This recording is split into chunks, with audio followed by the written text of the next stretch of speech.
Salam, hər vaxtınız xeyirli olsun dəyərli izləyicilər. Bu günləri ləzzəti ilə, dadı ilə dillər əzbəri olan Novruz bayramında süfrələri bəzəyən qozlu İrəvan kətəsi və qozlu mutaki hazırlayıram. Eyni xəmirdən 2 çeşid şirniyyat hazırlayıram. Xəmir üçün 8 stəkan ələdiyim unu geniş bir qaba alıram. Üzərinə 500 qram kərə yağını və yaxud da marqarindən də istifadə etmək olar. Rəndələyirəm. Yağ mütləq bu xəmir üçün soyuq halda olmalıdır. Yağın hamısını rəndələyəndən sonra əlimlə unu, yağı yaxşıca ovacam. Sonra isə üzərinə bir paket vanilya, bir çay qaşığının yarısından yemək duzu və bir paket isə qabartma əlavə etdim. 5 yumurtanın sarısını və 2 dolu stəkan susuz qatığı, siz xamadan da istifadə edə bilərsiniz. Əlavə edirəm umacın üzərinə və yaxşıca başlayıram qarışdırmağa. Bunların hamısını qarışdırandan sonra əlimlə xəmiri yoğuracağım.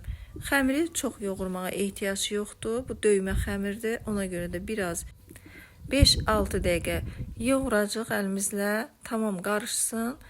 Sonra isə soyuducuya qoymaq lazımdır.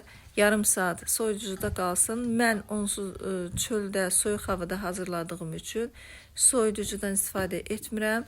Xəmir onsuz da biraz bərkdir, çünki hava soyuq olduğuna görə.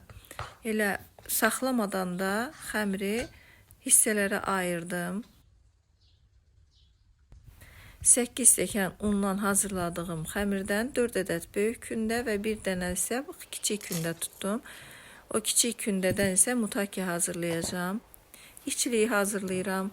3 stəkan çəkilmiş qoz, 2 stəkan yarım şəkər tozu əlavə etdim və üzərinə isə çəkilmiş hili əlavə edib yaxşıca qarışdırdım. Kanalımızda ovma işliklə hazırladığım videom var. Onun linkini videonun açıqlama hissəsinə əlavə eləyəcəm. Keçid edib baxarsınız. Birinci kündəni çox da nazik olmamaq şərti ilə açdım və üzərinə isə yumurtanın ağından yaxşıca hər yerinə çəkib işliyi əlavə edirəm. Yumurtanın ağını çəkməkdə məqsədimiz odur ki, bişəndə qozlu işlik əriyib israf olunmasın və hər tərəfinə yaxşıca yaydıqdan sonra bu formada bükürəm.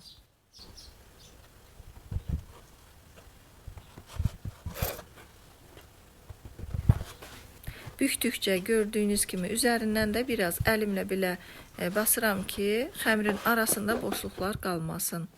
Sonra kənarını biraz bərkidib, çox da böyük olmamaq şərti ilə kəsirəm. Mənim xəmirim böyük olduğu üçün bir rulondan gördüyünüz kimi çox da bərəkətli kətələr çıxdı. 2 kündənin kətəsini hazırladım. Bu sobanın listinə yığıram və üzərinə yumurtanın sarısı ilə 1-2 yemək qaşığı süd qarışdırıb əlavə edirəm. Üzərinə yaxşıca çəkirəm və çəngəl vasitəsilə də belə bəzək verirəm. 180 dərəcədə 20-25 dəqiqə bişirirəm. Sonra isə bir ədəd kiçik kündəm var idi ki, onu yaydım, açdım. İndi isə mutakilərimi hazırlayıram. Bu xəmirə yumurta ağı sürmədim. Sadəcə içliyi qoyub bükürəm. Kənarlarını biraz içəriyə doğru basıram ki, bişəndə içlik dağılmaz. Bura qədər videomuzu izləyirsinizsə, kanalımıza dəstək olmağı unutmayın. Zəhmətimizə dəyər verib, abunə olub, yorum yazıb və videomuzu da bəyənsəniz çox sevinərik. Sonuncu xəmirimi də açdım və bunu isə səpmə içliklə hazırlayıram. Diqqət eləsəniz, gördüyünüz kimi qozlu içliyi hər yerinə səpdim və üzərindən isə oxlovla beləcə basa-basa biraz da yaydım. Sonra bükməyə başlayıram. Yəni bükdükcə xəmirin arasından içlik heç cürə tökülmür. Kəsəndən sonra göstərmək istəyirəm. Qatların arasında tökülməli heç nə görünmür. Mutakilərimi orta hissədən yığdım və kənardan isə o səpmə işliklə hazırladığım kətələri yerləşdirdim və qoyuram bişməyə. Artıq birinci dəfə qoyduğum kətələrim bişdi, hazırdır. Altı üstü xına kimi qızarıb. İstikən qırıb birini sizə göstərmək istəyirəm, dəyərli izləyicilər. Əlimdə qıranda ovulub tökülür. İnanın ki, o qədər ləzzətli alınır ki, bu şirniyyatlar gördüyünüz qədər də çox bərəkətli çıxır. Mutakilərin üzərinə yumurta vurmadım. İndi isə biraz şəkər pudrası əlavə edirəm.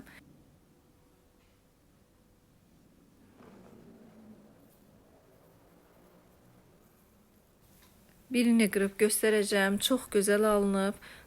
Qalın, xəmri də qalın deyil. Əlimizdə ovulub tökülür.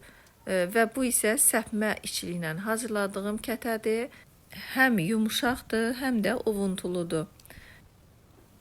Azərbaycan milli mətbəxinin çox ləzzətli şirniyyatlarındandır. Siz də hazırlayın, göz haqqınızı halal edin. İnşallah növbəti videolarımızda görüşənədək salamat qalın.